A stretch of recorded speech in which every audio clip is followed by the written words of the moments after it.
pourquoi le GCC, l'Arabie Saoudite en tête, c'est une terre d'opportunités. On a dit parce que déjà c'est très riche, il y a beaucoup d'argent qui circule, donc forcément beaucoup plus de valeur à capter. Mais deuxième raison, de se dire, si toi tu fais un peu d'effort, t'es numéro 1, mais ici tu le vois tous les jours. Ouais. C'est simple, ici tu racontes à n'importe quel Saoudien ce que nous deux on fait, ils sont là, mais vas-y on s'associe, vas-y j'investis dans ton business. Ils sont tous comme ça. Mais les salaires chez McKinsey à Riyad, devine combien c'est mensuellement. Si tu arrives à faire un workflow ou un système ou un petit logiciel ou une petite application et que tu arrives à vendre ça pour 200-300 € par mois, et il y en a qui le payent. La preuve, il y en a qui le payent, qui investissent dans ça. Tu as 10 clients, tu es à 2-3 000 €. Même tu as 20 clients, tu es à 4 000 €, 4 à 6 000 €. C'est les salaires de ministre en France, si je ne me trompe pas. Salam alaikum, j'espère que vous allez bien. J'étais en train de monter le podcast avec Shaban et je me suis rendu compte qu'on était tellement pris dans le flow que j'ai oublié de le présenter. Donc Shaban, c'est un frère qui est bosniaque suisse que j'ai rencontré à Médine parce qu'il est aussi dans le même coworking que moi. Il est muhajir depuis cette année, je crois. Il est parti à peu près en même temps que moi de Suisse pour habiter en Bosnie et là il compte s'installer à Medina. C'est un frère qui a d'abord fait carrière avec une agence marketing où il installait le système Go High Level sur beaucoup de clients en Suisse, dans tous les domaines. Et aujourd'hui, il développe son propre software avec son associé britannique pour aider les industriels à intégrer l'IA dans leur workflow pour leur faire gagner des semaines de travail sur des documents complexes. Donc ce frère, il est hyper intéressant. Je vous laisse regarder ce podcast qui est très chill et très informel. Laissez vos commentaires. Bonne vidéo. On est en train de parler d'Andrew Chen du coup. Ouais, donc je disais Andrew Chen, ancien Head of Growth de Uber, qui bosse aujourd'hui chez Andreessen Horowitz, donc venture capitaliste qui investit dans des startups et tout. Il a écrit un article où en fait il explique un des problèmes des business sur Internet qui est l'augmentation des coûts publicitaires. Ce qui fait qu'avant, on avait des business qui étaient marketing-led ou sales-led, enfin plus marketing-led, c'est-à-dire la croissance, elle était générée par le marketing. Mais aujourd'hui, le marketing coûte tellement cher parce qu'il y a les enchères publicitaires qui augmentent et les prix publicitaires qui sont de plus en plus chers sur Internet à cause de la saturation, etc. Et aussi le fait qu'il y ait trop de messages, trop de mails, trop de trucs, on est saturé, qu'on est obligé de se diriger vers d'autres leviers de croissance, d'autres approches de croissance. Et donc, lui, en l'occurrence, il a utilisé ce qu'on appelle les network effects, les effets de réseau donc pour Uber, mais ça, c'est pas valable pour tous les business models. Ça marche pour tout ce qui est plateforme, tout ce qui est marketplace, réseaux sociaux, etc. Donc, il a écrit un livre qui est génial. Je vous recommande tous ceux qui sont entrepreneurs de le lire. C'est The Cold Start Problem, le problème du départ à froid. Et il a aussi beaucoup parlé justement de product-led growth, tu vois, la croissance guidée par le produit, le fait d'avoir un excellent produit, de se focaliser sur avoir un produit excellent qui se vend tout seul, par le bouche-oreille, etc. Aujourd'hui, on voit qu'il y a beaucoup de software qui fonctionnent comme ça, qui fonctionnent avec des systèmes de recommandation, du freemium par exemple, le fait que ce soit gratuit, puis après tu prends la version payante. Ouais. Un des meilleurs exemples, c'est Canva. Figma aussi, on en parlait tout à l'heure. Canva, c'est devenu un des plus gros business. Ils sont éclatés Adobe sur plein de domaines. Surtout là, avec l'IA, les dernières intégrations qu'ils ont fait avec l'IA. Ils sont trop forts. Canva aussi, c'est des champions du product. Et du coup, leur business model, c'est purement freemium. Et je trouve que c'est bien fait d'ailleurs leur système de passer au mode payant. Figma, un peu moins. Je trouve que Figma, j'ai réussi à rester trop longtemps sur Figma sans payer. Ils auraient dû rendre le truc plus irrésistible. Mais honnêtement, nous, on utilise par exemple un outil sur Figma, c'est Figma Make. Tu peux faire une tonne de choses gratuitement. Je crois en fait ça refresh même chaque jour avec l'IA. Et en gros, c'est du design purement IA. Et c'est mieux que... Figma Make, c'est un plugin. Non, c'est directement sur Figma. Ouais, dans Canva ou Figma? Figma. Waouh, j'ai pas testé. Tu verras, je te montrerai au bureau. Inch'Allah. Tu peux tellement en fait déjà commencer à faire ton design ou vendre des fiches ou même justement des animations codées, etc. C'est extrêmement puissant. Et tu sais que maintenant, j'ai vu un tuto qui dit que, je crois que c'était dans Cursor. Bon, ton Cursor, tu peux le lier avec ton Figma. Ouais. Tu sélectionnes un design dans Figma et Cursor, il te le dev. Il te le dev, exactement. Justement, après, en Cursor, ils sont excellents pour le coding, mais d'autres plateformes là sont en train de s'améliorer de fou sur le design. Parce que c'est ça qui est intéressant. C'est là en fait où un maximum aujourd'hui d'entreprises, elles bombardent en fait elles veulent lancer, tu vois. Elles lancent des logiciels qui sont faits avec l'IA, ça se voit c'est fait avec l'IA, mais ça marche Ils ont des utilisateurs. Déjà, ça leur permet que ce soit un side job, un side business, un side software à côté de leur... Que ce soit même des étudiants, même des employés à plein temps. Ils ont un logiciel comme ça qu'ils peuvent vendre à côté, etc., qui fait un complément de salaire ou plus tard qui va remplacer leur salaire. Puis en fait, tous ces gens-là, ils sont passés à l'action tellement vite que potentiellement, ils n'ont pas eu déjà, ils ont bien fait, mais ils n'ont pas forcément eu le réflexe de je vais trouver un moyen de différenciation. Et ce moyen de différenciation, souvent, c'est dans le design, c'est dans le branding, c'est dans la less is more, c'est dans la facilité d'utilisation. C'est pour ça que c'est bien d'abord d'itérer sur un design, un premier prototype, voir comment ça fonctionne, et derrière, tu construis directement. C'est super intéressant ce que tu viens de dire, ça m'a fait penser qu'il y avait un conseil qui revenait souvent chez les indie hackers pour faire de l'argent en ligne avec le dev et tout. C'était quoi? C'était de copier un software. Genre, tu as un software qui fonctionne, il fait ses preuves, par exemple, je dis n'importe quoi, Calendly. Ouais. Calendly, ça fonctionne. Il y a plein de gens qui utilisent Calendly, il y a plein de gens qui bookent avec Calendly.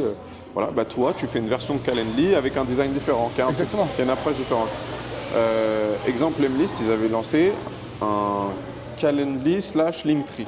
Ouais, j'ai vu. Genre, je me rappelle. Je sais plus, Lemcal, je crois que ça s'appelle. Lemcal, ouais, exactement. C'est typiquement le genre d'exemple où tu vas joindre deux features qui, à la base, ne sont pas jointes, où tu vas changer le design d'un truc qui existe déjà. Et là, au moins, tu sais que le besoin, il est testé et approuvé qu'il y a quelque chose, quoi.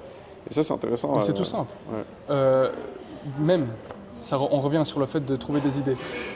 Tu regardes par exemple ce qui se fait aux États-Unis, tu le répliques de manière locale. Ou tu fais un truc local, tu fais un truc national, etc. Tu fais un petit truc, tu commences petit, et puis après peut-être que ça devient un des meilleurs produits vendus dans ton pays. Je vais te donner un exemple. Je ne sais pas si tu connais Requête Internet. Peut-être. C'est le truc de Leeds? Non, Requête Internet, ça vient d'Allemagne. C'est deux frères qui ont lancé ça. Et en fait, le concept de Requête Internet, c'est de copier des sites web ou des applications américaines et de les faire dans des marchés où il n'y a pas les Américains. Et eux, un exemple de fou, c'est qu'ils ont créé une copie qui est devenue plus successful que l'original. Ah bah voilà. Typiquement aux États-Unis, on a eu Zapatos qui a été lancé, c'était une des premières plateformes e-commerce pour vendre tout plein de références de chaussures. Eux, ils ont fait une copie, ils l'ont appelée, t'as une idée ou pas? Je pense qu'ils ont changé 2 lettres ou une lettre. Zalando. Ah bah voilà. Et Zalando, c'est devenu plus gros que Zapatos. Tu vois. Parce que, déjà, tout simplement, il y a plus de gens en Europe qu'aux États-Unis. Tu vois. Ouais. Mais en fait, le truc, il a vraiment très très marché. Après, ils en ont eu d'autres, par exemple, où ils ont copié eBay. Vraiment, c'était pareil, les couleurs des lettres et tout. C'était presque tout pareil. Ils ont changé le nom, c'est tout. Copié eBay en Europe. Et eBay, quand ils ont voulu venir en Europe, ils ont racheté leur copie. Et pareil, j'ai un pote qui a bossé là-bas, il faisait des copies de software ou des copies de sites, de trucs qui fonctionnaient aux States, en Afrique. Lui, il était en Côte d'Ivoire, au Cameroun, il faisait plein de pays comme ça. Et sa mission, c'était de lancer plein de projets comme ça. Ouais, non, mais c'est impressionnant. Il y en a qui marchent pas, il y en a qui marchent. Mais, ou un truc tout simple. Si il y a des gens qui sont déjà au sein de leur, que ce soit des étudiants ou bien même des professionnels en entreprise, si vous avez déjà des galères au sein de votre emploi, au sein de votre job, au sein de votre entreprise, essayez de trouver une solution. Et puis littéralement, vous la vendez à tous vos autres concurrents ou même au sein de votre entreprise, vous l'implémentez, etc. Voilà, tu as une idée. Ouais, souvent c'est comme ça. C'est tellement simple. Ça, c'est quand tu as du industry specific knowledge. Exactement. Ça, c'est super intéressant. Mais du coup, je viens de me rendre compte que le fait de copier, c'est peut-être pas forcément intuitif pour beaucoup de gens. Bien sûr, le but c'est de copier, mais d'améliorer, c'est-à-dire de faire quelque chose de différent, de se différencier dans tous les cas. Pas faire du plagiat, mais de s'inspirer, etc. Et il y a plein de gens qui se disent, quand tu leur proposes une idée, ils me disent, mais ça existe déjà. Bah ouais, les idées qui existent déjà, c'est des idées qui marchent. Rien qu'avec Calendly, il y a tellement de concurrents, et pourtant tous les concurrents là que j'ai en tête, c'est des méga entreprises. Ouais. Il y a Cal.com, Calendly, t'as quoi encore? Même tous les trucs, Go High Level, il peut faire Calendly. Go High Level, il y a tellement, il y a le marché. Close.io, voilà. Lemcal. Justement, ça montre que le marché est tellement vaste. Même Google, ils l'ont fait dans Google Calendar. Ouais, voilà. Le marché, il est tellement vaste que il y a de la place pour tout. Il y a vraiment de la place pour tout. Et puis, peut-être que copier une idée, ça ne veut pas dire qu'on va rajouter un features. Peut-être que tu enlèves justement 3-4 features, en parlant de Go High Level, tu enlèves 3-4 features. Ça simplifie. C'est juste tu l'adaptes pour que ce soit parfait pour une niche qui est soit surservie, soit sous-servie. C'est soit en gros la différenciation, soit la disruption. Différenciation, c'est que tu as une niche qui est sous-servie. Par exemple, il y a des gens, ils utilisent Go High Level, pour eux, c'est pas assez puissant. Donc tu vas faire quelque chose de différent. Et pour d'autres, c'est overkill. Ouais. Ça, c'est la disruption. Moi, je vais faire un Go High Level version hyper simple. Et bah, il y a tout plein de gens, des petits entrepreneurs qui font moins de 100K par mois, par exemple. Bah, pour eux, ça va être ah, mais moi, je préfère la version simple que me casser la tête avec Go High Level, tu vois. Ouais. Et donc ça, c'est les deux extrêmes. Donc, différenciation, la niche qui est sous-servie, ceux qui peuvent payer très cher pour avoir un truc ultra spécifique, ultra sur mesure. Et donc ça, c'est sous-servi. Et sinon, la disruption, c'est aller chercher des gens qui, pour eux, c'est overkill, c'est trop puissant, ils ont besoin d'un truc plus simple. Ouais. Et là, il y a plein d'opportunités dans ces deux extrêmes. Ouais. Ah, moi, il y a un truc que je reproche, si je peux dire ça comme ça, à notre communauté, c'est de se concentrer uniquement sur notre communauté. Ça veut dire, ok, bah, du coup, je vais faire un produit, je vais vendre uniquement aux musulmans. Mais le truc, c'est qu'à un moment donné, je pense qu'il faut élargir son horizon. Parce que, ok, certes, nous, justement, on a cet avantage de savoir ce qui est éthique, savoir ce qui est bien. On est censé savoir faire les choses bien, pas scammer les gens, etc. Et il n'y a pas forcément besoin de se concentrer uniquement à vendre aux musulmans. Parce qu'en fait, le marché, il est tellement vaste. Et du coup, imagine que même ceux qui ne sont pas musulmans, ils voient, ah purée, un produit éthique, un produit bien, un produit, je sais pas, vraiment vert, si je peux dire ça comme ça, l'écosystème il est bien, etc. Mais ils vont convertir aussi. Du coup, il n'y a pas forcément besoin de se concentrer uniquement sur notre niche, c'est tellement vaste. Je peux te challenger? Dis-moi. Pour moi, en fait, dans la communauté musulmane, on a tellement de problèmes à résoudre, tellement d'opportunités et pas assez d'entrepreneurs. Et ce qui fait que moi, en l'occurrence, j'ai fait exactement ce que tu dis. Je me suis focalisé uniquement sur les problématiques de la communauté. Il y a tellement d'argent à faire. Et je le disais dans un autre épisode, je disais, je pourrais former 100 de mes concurrents, ils pourraient faire la même chose que moi, on serait toujours pas assez. Ouais, 100%. Mais parce que, en fait, il y a... Après, je parle surtout de la diaspora. Tu vois, dans les pays musulmans, c'est différent. Surtout les pays du Golfe, il y a beaucoup d'entrepreneurs, il y a beaucoup de solutions. L'économie, elle est très développée, très riche, etc. Ouais. Il y a beaucoup de... Voilà. Il y a une complexité économique et entrepreneuriale qui est très riche. Dans la diaspora, c'est différent. Parce qu'on est très dépendant des systèmes déjà existants qui ne sont pas créés par les musulmans ou pas pour les musulmans, donc qui ne sont pas adaptés. Et donc, il y a tout à faire. Et les quelques entrepreneurs qui proposent des solutions pour les musulmans qui sont spécifiques, soit parce qu'on a dit soit différenciation, soit disruption, soit produit ex nihilo, besoin qui n'est pas du tout servi, ben, ils font vachement d'oseille très facilement. Pourquoi? Parce qu'il n'y a personne. Ouais, c'est vrai. Tu vois, moi, je vois je pense que tu peux faire des dizaines, voire des centaines de millions d'euros dans la diaspora. Bon, après, moi c'est peut-être un peu... je vois la chose différemment, mais je rejoins tout à fait ce que tu dis. Dans la pensée où j'ai dit ça, c'est que si c'est un produit... En fait, je pense que c'est mon côté entrepreneurial, il faut apporter tellement de valeur. Ça dépend si tu parles de diaspora, donc là, les minorités musulmanes en Occident, ou si tu parles des musulmans en général. Voilà. Si tu parles de la diaspora, il n'y a pas assez d'entreprises pour faire du B2B. Donc, tu es obligé pour faire du B2B, toi en l'occurrence. Tu fais de l'industrie. Frère, j'en connais des grosses boîtes industrielles musulmanes en Europe. Hein. Moi, j'avais un client quand j'étais dans l'industrie de la viande. Ils avaient une boîte, c'était 36 à 40 millions de chiffre d'affaires par an. C'est une méga grosse usine. Ils distribuaient dans toute l'Europe. Il y en a, tu vois. Mais c'est vrai que la majorité des industries, elles sont, on va dire, legacy industries. Ouais, c'est des trucs. Là où je te rejoins, c'est que justement, on a besoin. C'est pour ça, toi, tu fais un travail de titan, Inch'Allah. C'est qu'on a besoin d'énormément d'entrepreneurs dans notre communauté. Parce qu'en fait, on dépend trop des autres. On dépend trop. Pourquoi on n'a pas tout simplement notre plateforme, notre réseau social pour nous? Tu vois, pas forcément pour nous où on n'accepte personne, mais qui est un certain cadre adapté ou un truc éthique, etc. Pourquoi on n'a pas nos moteurs de recherche? Pourquoi on n'a pas, nous aussi, nos applications? Tu vois, pourquoi on n'a pas... Il y a trop de problèmes. C'est vrai, ça... j'ai une question pour toi. Tu connais Paul Graham? Ouais. Ok. Paul Graham, il a un article, il appelle ça The Schlepp's Dilemma. Alors, tu l'as lu ou pas? Je t'en ai déjà parlé? Non, mais je suis en train de travailler dessus justement. Je te raconterai après. Trop marrant. Schlepp, pour ceux qui ne savent pas, Schlepp, en fait, c'est un terme yiddish, d'accord, qui est la langue des Juifs d'Europe de l'Est, qui veut dire quelque chose de relou, quelque chose de « ah, ça me saoule, j'ai pas envie de le faire ». Et du coup, il explique que notre cerveau, il élimine toutes les idées business qui sont des schleps, qui sont des choses, j'ai pas envie de le faire, casse-tête. Et du coup, la question qu'on devrait se poser pour faire un business extraordinaire, c'est pas quel business je veux lancer, mais quel business j'aimerais que quelqu'un d'autre lance à ma place. Intéressant. Et c'est génial parce que quand tu fais l'exercice, tu penses à des trucs, tu dis moi j'ai pas le courage de faire ça, mais purée, qu'est-ce que j'aimerais que quelqu'un fasse ça. Ok, si je peux rebondir sur ça, si tu as vraiment envie de réussir dans le domaine, tu vas avoir des opportunités partout.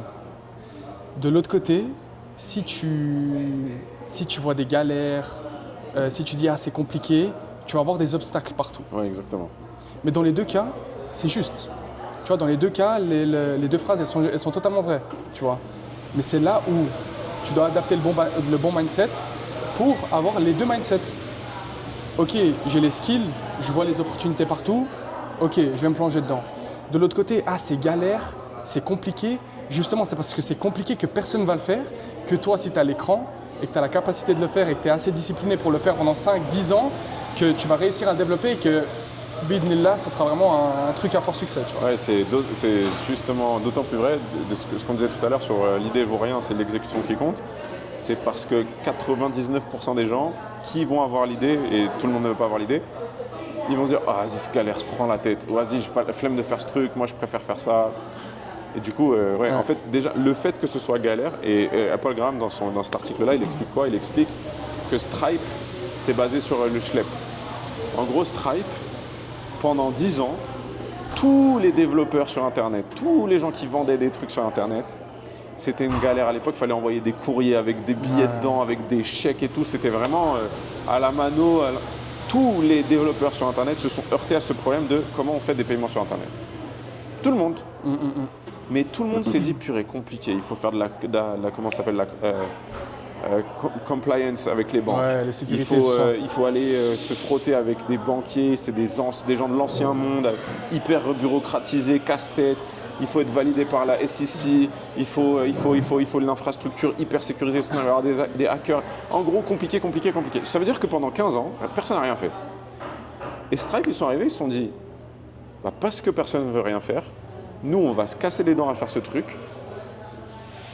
Et du coup, ils ont créé un multi-billion dollar business. Un business qui vaut des milliards aujourd'hui, je ne sais pas combien, ça doit être des centaines de milliards. D'accord? Et PayPal, pareil, c'est le même délire. Mais rien que ça, c'est une opportunité. Pourquoi? Et moi, c'est vraiment, c'est une idée qui me traînait dans la tête.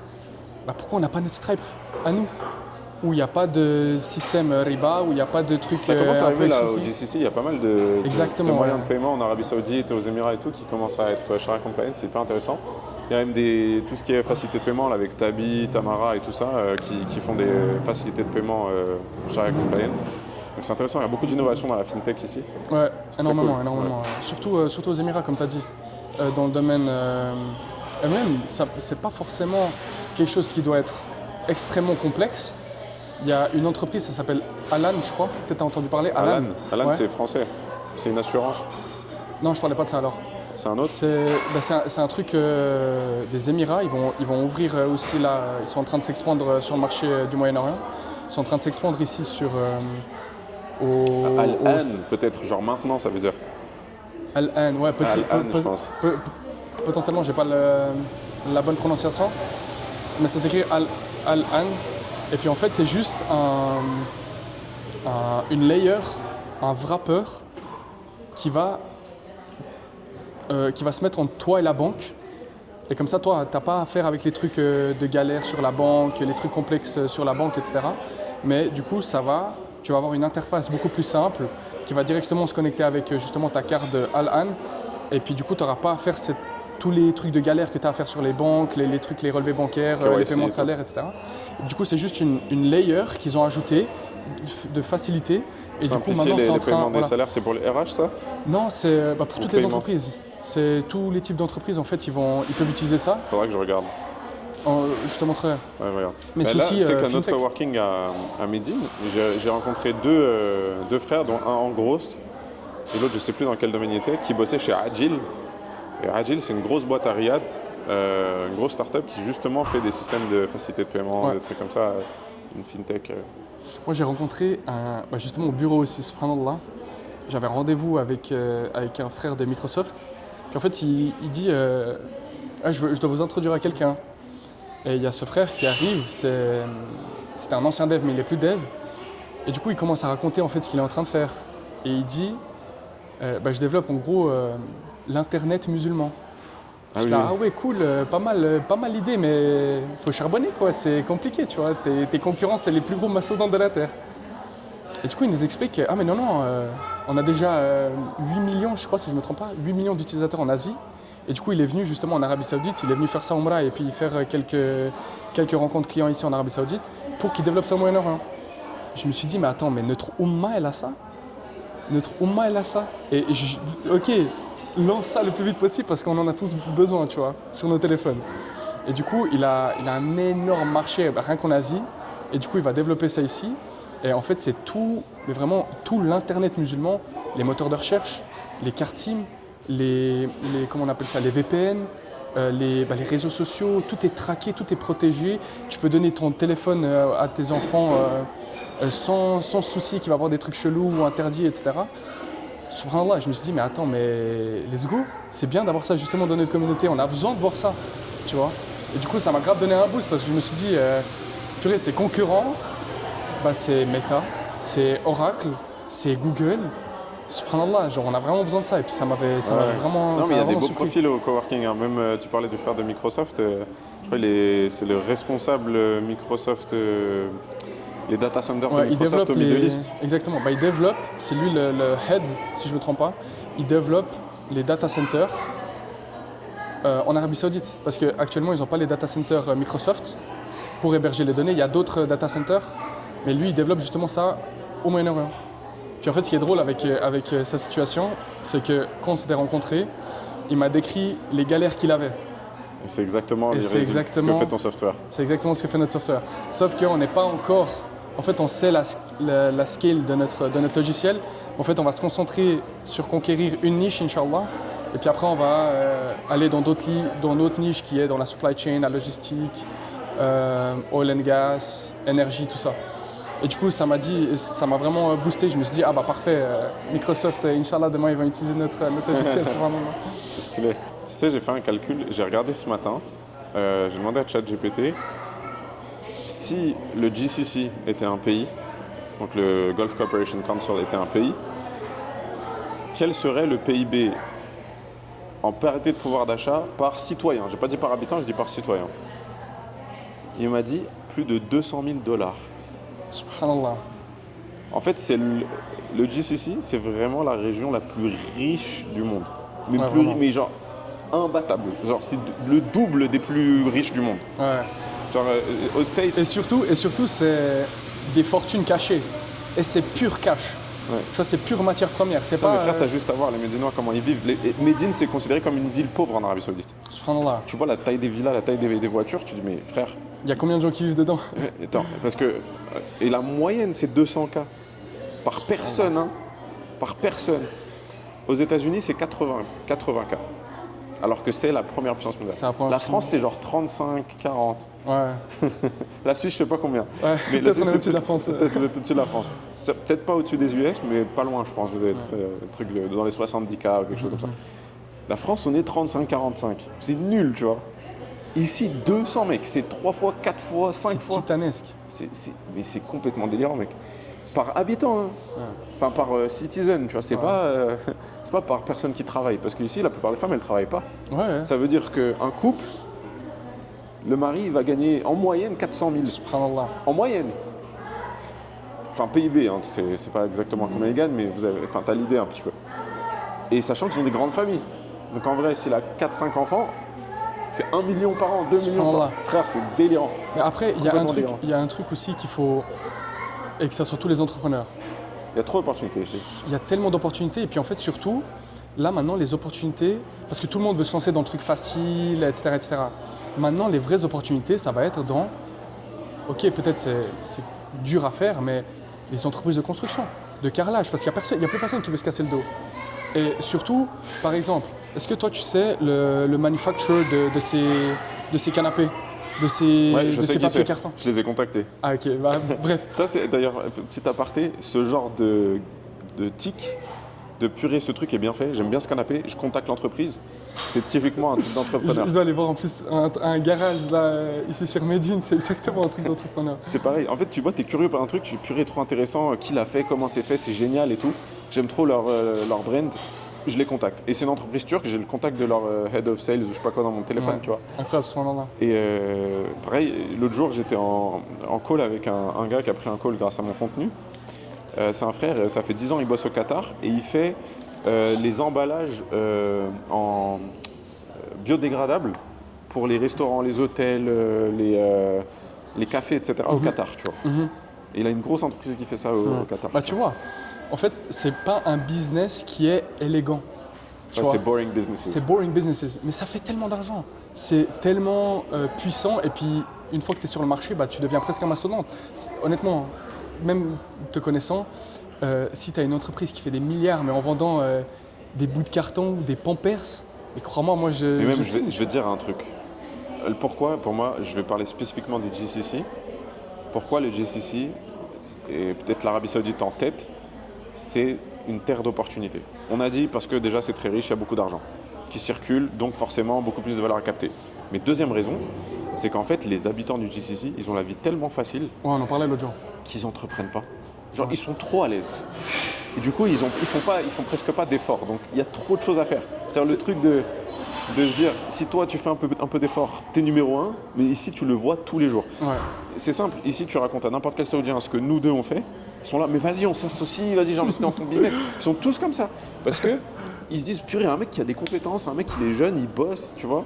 Alors que nous, comme tu l'avais dit, chez nous par exemple en France ou en Suisse, là je suis en Bosnie, On a mais average. t'es average quoi. Ouais. T'es un professionnel average. Ouais. Genre, t'as rien, ok, oui, t'es sûrement un bon employé, par exemple, si t'es en entreprise, un bon entrepreneur, t'as une entreprise, ça tourne, etc. Mais du coup, quand tu vas vraiment chercher les opportunités ici, il y en a 1 million de fois plus. Par exemple, moi, ce que je dis, je vois tellement plus, et il y a moins de pouvoir d'achat, par exemple, en Bosnie, il y a tellement plus d'opportunités de business en Bosnie qu'en Suisse. Parce qu'en Suisse, la machine, elle est déjà lancée. Il y a tout qui est tellement bien réglé. Et puis surtout à la Suisse, c'est vraiment tout très bien réglé, tous les systèmes ils fonctionnent bien, etc. etc. C'est qu'on les montre, hein. C'est le monde suisse ça. Et du coup, le fait d'apporter ta valeur au marché, sur un marché qui est déjà très concurrentiel, très Très saturé. saturé, Océan rouge. Ouais. bah, en fait c'est plus compliqué. Même si l'opportunité elle est là de toute façon, mais si tu vas voir un peu plus loin et que tu développes un peu plus loin, bah, en Ouais. fait Il y a aussi la barrière elle est beaucoup Il y a plus aussi le basse. sujet de la croissance. En fait, souvent la croissance, on voit ça comme tout n'a pas été fait. C'est pas juste tout n'a pas été fait. Moi, quand je vois Medine, tu vois, t'as l'impression que tout est nickel, tout est propre, tout est neuf, et que c'est plus développé que chez nous, tu vois. C'est fou quand même. Tu vois. Ouais, Mais il y a tellement de choses encore à faire parce que la population elle grandit, parce qu'il y a encore beaucoup d'argent à investir, parce que ça bouge, parce qu'il y a de la croissance, etc. Que tu sais pas quand ça va s'arrêter. Tu te dis, mais tu vois, c'est comme par Mais exemple Dubaï. ça s'arrête pas. Dubaï, ça fait 10 ans que les gens disent ça va tomber. Ça s'arrête pas, ça s'arrête pas. Ouais. C'est toujours de plus en plus grand, de plus en plus grand, de plus en Bah, plus grand. surtout, moi j'ai l'expérience dans l'immobilier parce qu'on faisait du marketing dans l'immobilier. Toutes les années ou même tous les semestres, tu vois, real estate bubble. Genre la bulle immobilier qui va péter, ça n'a jamais été aussi un meilleur moment d'investir dans Dubaï. Il y a tout le temps des développeurs, j'ai l'impression qu'ils sortent des développements chaque mois. C'est-à-dire que la demande elle suit. Plus ou moins la demande elle suit, tu vois. Mais tu sais qu'il n'y a pas assez de logements à Dubaï. Ça veut dire que Bubble, ça construit de partout, ça va trop vite la construction. Moi aussi, quand tu visites Dubaï, tu te dis mais c'est une bulle, c'est pas possible, ça construit trop. Mais les développeurs, ils disent qu'il y a tellement d'immigration à Dubaï, tellement de gens qui viennent à Dubaï, qu'en fait, il n'y a pas assez de développement. Tu vois, ça va pas assez vite. C'est Ça impressionnant. va pas assez vite, c'est un truc de fou. Hein. Là, ils ont dépassé 4 millions d'habitants Dubaï. C'est, Ça va trop vite. comparaison, c'est Madrid. Madrid, c'est 5 millions. Je sais pas si tu te rends compte. Et la différence elle est titanesque entre Mais Madrid la différence, c'est que Madrid, c'était la capitale d'un empire qui possédait le quart du monde. Dubaï, c'était un petit village de pêche dans le désert, quoi. Subhanallah. C'est complètement dingue. Et surtout là, avec.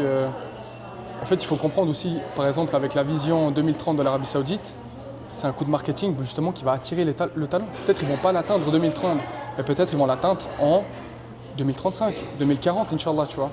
Et en fait, c'est un coup de marketing qui marche, les investisseurs ils viennent, parce qu'en fait, ils voient quelqu'un des investisseurs qui se lancent, ils développent, let's go, il faut du capital, il faut du ça va talent, il faut vite. faire venir. Ça va extrêmement vite. Même là, à Médine, il y a tout qui change. Là, justement, les routes, elles sont en train d'être faites devant nous. Crois-moi, justement, ils vont commencer l'immobilier. Il y a plein de trucs d'immobilier. Ouais, il y a trop de projets partout, ça va construit trop partout. vite. Tout est Ça va trop neuf, vite. Ils sont tout le temps en train de renouveler, de détruire des anciens quartiers, de refaire des nouveaux Exactement. quartiers. À la Mecque aussi, subhanallah. Ouais, le Massage, Malek Salman Gate, il y a plein de Ouais. trucs, enfin, genre, ça s'arrête jamais. C'est complètement fou. Alors que même que, je répète, parce que c'est pas des villes où il y a des grosses entreprises, c'est pas des villes où les gens ils cherchent forcément à aller chercher des gros salaires, etc. Ils sont là, ils vont au masjid, ils font talib el-ilm, ils sont dans la da'wa et ils vivent bien. Moi, j'ai rencontré des chouyours ici, des chouyours très connus de Médine et tout. Frère, ils ont je sais pas combien de villas, ils ont une ville, ils ont plusieurs épouses, tu vois. Ils ont des grosses villas, une par épouse à la Mabalek. Subhanallah, Ils roulent dans des grosses voitures. Ouais, ils aiment trop les 4x4 ici en plus à l'américaine. Le gros GMC Yukon Ouais. XL. Qui fait 20 litres au 100 km, au 50 km même. Ah là là, ça va. Subhanallah. Non, en tout cas, ouais, c'est huge. Moi, j'avais juste un pote, il m'avait dit les salaires chez. Bon, on parle de McKinsey. McKinsey, c'est quand même hyper Ouais. sélectif comme boîte. Mais les salaires chez McKinsey à Riyad, devine combien c'est mensuellement. Je pense que c'est dans les 5 000 $ peut-être. 25 000 euros, mec, par mois. C'est un salaire annuel français, par mois. Moyen. C'est dingue, mec. Ça veut dire, ça C'est fait dingue. combien à l'année? Ça fait peut-être 300 000 euros. Allez, 300 000 euros à l'année presque. 250 000 euros? Mais en fait, tu vois, ça rejoint l'opportunité. Non, 300 000 euros. 300 000 euros à l'année. Ouais, presque 60 000 €. Je rejoins le fait de l'opportunité du software. Si tu arrives à faire un workflow ou un système ou un petit logiciel ou une petite application et que tu arrives à vendre ça pour 200-300 € par mois, et il y en a qui le payent. La preuve, il y en a qui le payent, qui investissent dans ça. Tu as 10 clients, tu es à 2-3 000 €. Même tu as 20 clients, tu es à 4 000 €, 4 à 6 000 €. C'est les salaires de ministre en France, si je ne me trompe pas. Ouais, c'est ça. C'est entre 4 000 et 6 000, je pense. Et même pour ceux qui veulent faire la hijra, honnêtement, à 3 000 €, enfin moi je compte en francs suisses, c'est plus ou moins la même chose, à 3 000 francs suisses, à Médine, je vis très très bien. Je pense que tu peux faire facilement des cafés presque tous les jours. Ah oui, tu manges 2-3 dehors tous les fois jours. par semaine. Ouais, ouais. Je mange dehors tous les jours. Et ici en plus, le coût du service, il est tellement pas cher. Le coût du service, la main d'œuvre en fait, elle est tellement pas chère. Bah la preuve, un énorme Kulinan qui roule dehors, tu vois, subhanallah. Le coût du service, il est tellement pas cher que t'as même pas forcément à t'occuper que quelqu'un va venir nettoyer ta maison. Quelqu'un nettoie ta maison, te fait ta cuisine, te fait tes courses, te porte tes meubles, te monte tes meubles, te fait ton déménagement. Tout ça, ça coûte rien. Le pressing de nos camis, Shemar, Koufi, etc., c'est 2 €. Un camis. Mec, 2 juste €. le parking. Le parking, tu restes 1 heure, t'en as pour 1 rial. 1 rial, c'est 25 centimes. En plus, moi, je sais d'euros. même pas où j'ai payé le parking la dernière fois ici. Il y a presque nulle part. À part Mais- au Mesjid. Ouais, c'est rare que ce soit payant, mais quand c'est payant, ça coûte rien. Ça coûte En France, tu payes 10 € pour rester 1 heure. Ici, Ouais. tu payes 1 rial, 25 centimes pour rester Oh, ouais. 1 heure ou 2 heures. Et c'est là l'opportunité. 10 clients, 20 clients, tu peux déjà faire ta hijra. Ouais, Subhanallah. même Puis pas. même pas parler de scale. Ouais, ouais. Ouais. Il y a quoi d'autre comme exemple fou? Oui, frère, hier je suis allé à Coribs. Coribs, c'est un ils font du wagyu, tu vois. Wagyu, c'est une des viandes les plus chères du monde.